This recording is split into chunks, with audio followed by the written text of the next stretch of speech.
বাবা মা বেঁচে থাকাকালীন ছেলে তার স্ত্রীকে হজে নিয়ে যাওয়া যাবে কিনা। দেখুন, বাবা মা বেঁচে আছেন, আপনি আপনার স্ত্রীকে হজে নিয়ে গেছেন, কাজটা কি ভালো করলেন না খারাপ করলেন? সবাই বলতেছেন খারাপ করলেন। মাশাআল্লাহ, বাংলাদেশে মানুষ অবশ্য ঘরে ঘরে মুফতি আর ঘরে ঘরে ডাক্তার। অসুখ হইলেও বুদ্ধি দেওয়ার লোকের অভাব নাই, আর মাসালা তো বলার লোকের কোনো অভাবই নাই। মাশাআল্লাহ। ভাইরা আমার, হজের ব্যাপারটা হলো নিজের টাকা থাকলে নিজের হজ করানো ফরজ। নিজের টাকায় কাউকে হজ করানো কখনো ফরজ হবে, সেটা বাবা মাকেও না, স্ত্রীকেও না। এখন যদি নফল হজ করানোর ব্যাপার আসে, প্রসঙ্গ আসে, অবশ্যই আপনাকে আল্লাহ টাকা দিয়েছেন একজনকে নফল হজ করানোর, তো আপনি কাকে প্রায়োরিটি দিবেন? তার উত্তর হলো অবশ্যই আপনি স্ত্রীর উপরে বাবা মাকে প্রায়োরিটি দিবেন। তাহলে উত্তরটা একটু ক্লিয়ার করে বলতে হবে। আপনার নিজের উপরে যদি হজ ফরজ হয় তাহলে আগে নিজের হজ করতে হবে। আমাদের দেশে বউয়েরই হজ করানো তো বহুত পরের কথা। অনেক ছেলে বাপ মারে হজ করানোর আগে নিজে হজ করলে গ্রামের মানুষ সমালোচনা করে, কত খারাপ ছেলে, বাপ মারে হজ না করে নিজে হজ করছে। এই সমালোচনা কি যৌক্তিক না অযৌক্তিক? কেন অযৌক্তিক? কারণ হজ যার টাকা থাকে তার উপরে ফরজ হয়। ছেলের টাকা হয়েছে ছেলের উপরে ফরজ, বাপ মার টাকা নেয় তাদের উপরে ফরজ না। এটা রেসপেক্টের বিষয় না, এটা ফরজ আদায়ের বিষয়, অতএব ফরজ আদায় করতে হবে।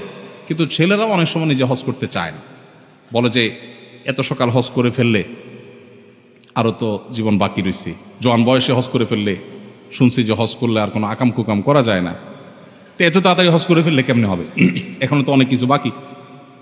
আমি বলি, এখানে ওলামা একরাম আছেন, আমার ভুল হলে বলবেন, আমি কোরআন হাদিসে কোথাও কোনো ফেকার কিতাবে, মাসালার কিতাবে এটা পাই নাই যে হজ করলে আর কোনো আকাম করা যাবে না। এ কথা কোনো কিতাবে লেখা নেই। কে বলছে হজ করলে আকাম করা যাবে না? আকাম হজ করলেও করা যাবে না, হজ না করলেও করা যাবে না, ওইটার সাথে হজের কোনো সম্পর্ক নাই। আমাদের দেশ থেকে সব বুড়া মানুষ হজ করতে যায় আর সব হারাহারি করে, এদিকে হারায় ওইদিকে যায়। আপনি ইন্দোনেশিয়ান, মালয়েশিয়ার, অন্যান্য দেশ থেকে সব ইয়াং বয়সে হজ করতে যায়, ওরা হারায় না। আমাদের দেশে সব হারায়। মিনাতে অনেক বছর আগের কথা, মানে 10-12 বছর আগের কথা, এক হাজি সাহেব দেখি যে শুয়ে আছে। তখন এখনকার মতো এত সুশৃঙ্খল ছিল না, পুলিশের এত অ্যাক্টিভিটিস ছিল না। তো আমি মিনার দিকে আসলাম মুজদালেফা থেকে, আরাফাত রাত্রে আরাফাত থেকে মুজদালেফা রাতে যাপন করে আসছিলাম। তো ওই মুরব্বীকে দেখলাম যে একা একা শুয়ে আছে, সবাই ওইদিকে যাচ্ছে। মুরব্বীর শোয়ার স্টাইল বলতেছে উনি গত 1-2 দিন থেকে এই জায়গায় আছেন, মানে লম্বা ঘুম, এবং তার গলায় প্লাগ আছে বাংলাদেশের পতাকা। দেখি চিনলাম আমার দেশি মানুষ। বৈশা ভালোর জন্য জিজ্ঞেস করলাম, বাবাজি আপনি কি আরাফাতে যান নাই, মুজদালেফা যান নাই? কয় না, আমি 2 দিন ধরে এখানে আছি বাবা। তোমাকে বলেন কি, সবাই তো চলে গেছে, আপনি যান নাই? কোন আমি যাই নাই, এখানে আছি, এই তো হজের এলাকা। তো আমি বললাম হজ হয় নাই তো, আরাফাতে না গেলে তো হজই হবে না, ওটা ফরজ। আমার উনি ধমক দিয়া বললেন, তোমার মাথা, হজ করার নিয়ত করে আসছি, হজ হবে না। কে বলছে তোমার? আমি আর কথা না বাড়ায় দেখলাম যে যান বাজায় চলে যায়। তো বুড়া বয়সে হজ করতে গিয়ে অনেকে উল্টাপাল্টা করেন। তো জোয়ান বয়সে হজ করবেন, যাদের ফরজ হয়েছে বাবা মাকে নিয়ে করাতে পারলে আলহামদুলিল্লাহ, কিন্তু না করাতে পারলে নিজের হজ করবেন। বাবা মারা, মুরব্বীরা যারা আছেন, উল্টাপাল্টা বদদোয়া দিবেন না, ভুল বুঝবেন না যে ছেলে নিজে হজ করলো আমারে করালো না। তার উপরে ফরজ হয়েছে, সে করবে। তার যদি আল্লাহ টাকা বেশি দেয় তো নিজেও করবে, বাপ মাকেও নিয়ে যাবে, সেটা ভিন্ন কথা। কিন্তু না থাকলে তারটা আগে করতে হবে, যেহেতু তারটা ফরজ হয়েছে। আপনার টাকা নিয়ে আপনার উপর ফরজ না, এটা রেসপেক্টের বিষয় না। মেয়েরা বাপের বাড়ির জমি বিক্রয় করলে হজ করা কি ফরজ? বাপের বাড়ির জমি বিক্রি করলে মেয়েদের উপর হজ ফরজ কিনা বলেন, উত্তর দেন। মুফতি তো আপনারা সবাই, একটু আগে তো দিলেন, এখন আর দিবেন না। দেখুন, বাবার বাড়ির জমি বিক্রি করে সম্পদের ভাগ পাইছেন কোন মেয়ে, যদি সেই টাকা দিয়ে তিনি হজ করতে পারেন, মেয়েদের হজ ফরজ হওয়ার জন্য 2 জনের হজের টাকা থাকা লাগে, নিজের এবং মাহরামের।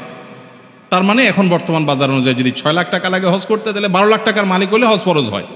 এখন যদি বাবার বাড়ি থেকে যেই জমি পাইছেন ওইটার ভ্যালু 12 লাখ হয়, তাহলে আপনার উপর হজ ফরজ। কথা কি বুঝাতে পারছি?